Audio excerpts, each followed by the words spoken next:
Welcome to Stuck Time to Improv. I'm Mary Scott with Business Riff, and I want startups to be wildly successful.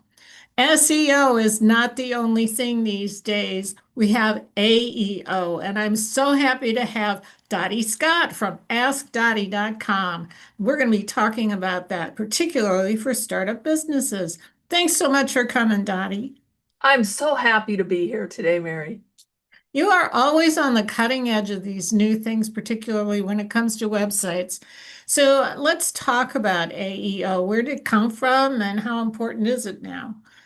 Well, let me first back up just a little bit. AEO stands for Answer Engine Optimization, and you might also hear GEO, and there's several other acronyms floating around out there. It's all the same thing.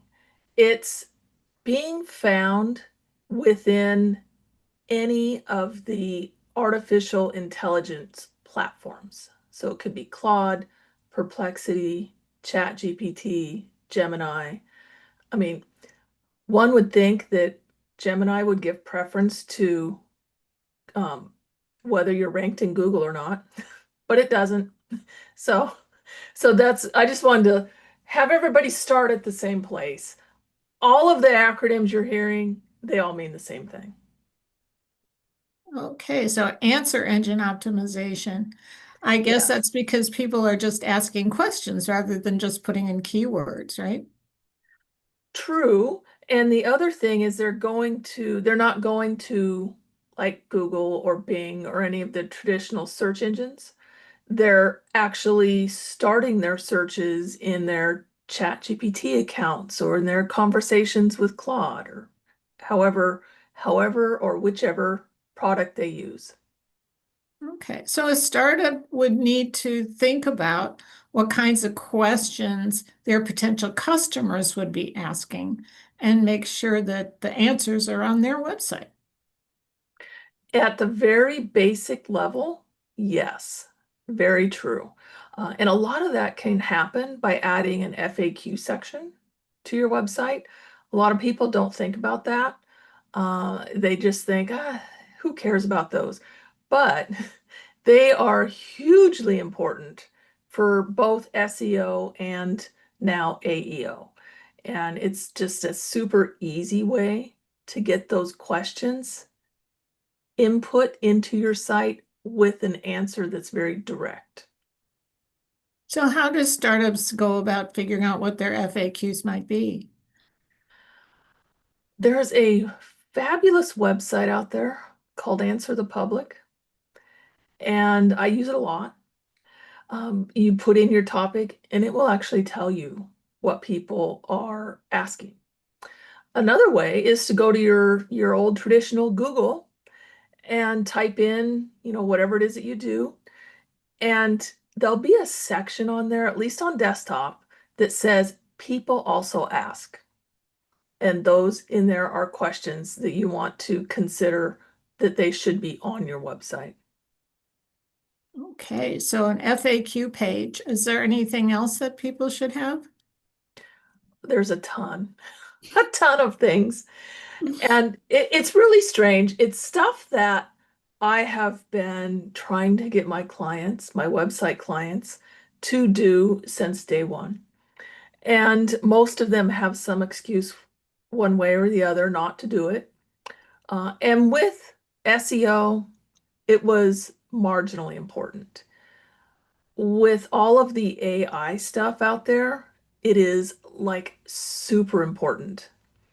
And a few of those things are whether or not you have online reviews. Mary, you would be shocked at how many business owners are like scared to death either to make online reviews available, like they don't even want to open a Google account for it, or they don't want to ask. I've never figured it out, but for whatever reason, the term online review just puts like fear in people's eyes.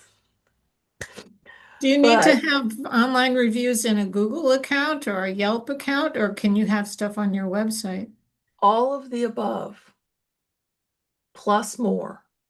Because a lot of the little directories out there that you see that have reviews on them, they're actually pulling from your Google reviews. If you don't have any Google reviews, they don't pull anything. I mean, that's one reason right there to have them. But what an what these AI systems want to do is they want to take whatever question somebody asks and they want to answer it with confidence that they are giving the person the best answer possible. Now, do they hit the mark all the time? No. You and I both know that. But if they don't have confidence in your business, you're not going to get recommended. And one of the biggest things for confidence building as far as a search engine is concerned is whether or not other people recommend you. And it gets even weirder than this, Mary, because they're not actually reading your reviews. So if you're a company that has, say, 3 5-star reviews, you're so proud of them, and your competition, who is very subpar to what you offer, at least in your mind, they are, and they may have 20 or 30 reviews, but maybe they only have like a 3.0 score instead of your stellar 5.0 score. The 5.0 doesn't matter. Now, as a human, us reading those reviews, yes, it matters. As an AI system, they're looking at quantity. They're not actually reading them. They're not seeing whether one's a good review or a bad review. It's, do you have them and how many do you have? And how does that compare to other people within your industry? So it's no longer a nicety. It'd be nice to have that. You're not going to get recommended if you don't. It's But it's how that does simple. Google, but how does Google mitigate reviews by bots? That is a mystery that no one knows the answer to unless you work for Google.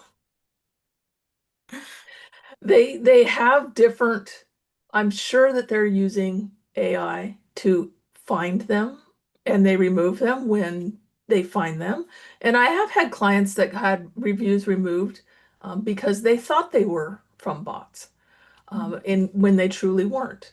And unfortunately, there is no good answer. Um, I will say, at least in the contractor world, there's a huge push by nefarious companies that will let you buy Google reviews. Don't do it. Don't pay for it. Don't fall for it. Bad things will happen in the future. Just don't do it. But there is that out there. Hey, any final comments, or should we just put your contact information in the chat? Oh, you said you have a tool for us. I do. I have a tool that will measure how your website and your business shows up online and gives you like a score from 0 to 100, 100 being the best. I've yet to see anybody get 100 out of it. But I have seen a lot of 14s and 15s and 20s. Um, and it basically what it does is it looks at your website. It will go and see if you have a Google business profile, and it will actually look at your reviews on there. It will also look at other places around the internet where you're mentioned. And this could be simple things like, Facebook and LinkedIn. Do you have those linked to your website? That kind of thing. Directory sites, it'll take a look at other review sites. It's looking for and measuring how big your digital footprint is because that's now super important. Kind of back to the confidence thing with AI engines. If they just see your website and that's it, your confidence just went down to zero because you can control what's on your website.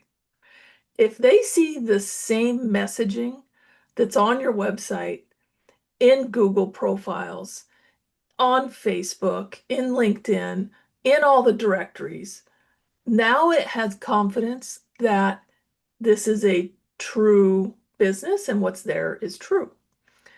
Again, you and I as humans, I know I could manipulate all of those places if I had something that I was promoting that isn't true and it's not a valid business. But that's not how AI engines work. So you need to get a bigger digital footprint if you're someone who just concentrates on just your website. But anyway, the tool will measure that. You can go to aeoscoreboard.com. All you do is put in your business name and, of course, your name, and it will cycle through, go through, and it'll give you a PDF report at the end. Okay, well, thank you so much, Dotty Scott from AskDotty.com. We'll put the link to that tool in the comments and hope that other people pay more attention to AEO. And I'm Mary Scott with Business Riff. I want startups to be wildly successful, and one of the best things you can do to accomplish that is book a call with me at businessriff.com. And join us again next time for Stuck, Time to Improv. Bye-bye. Okay.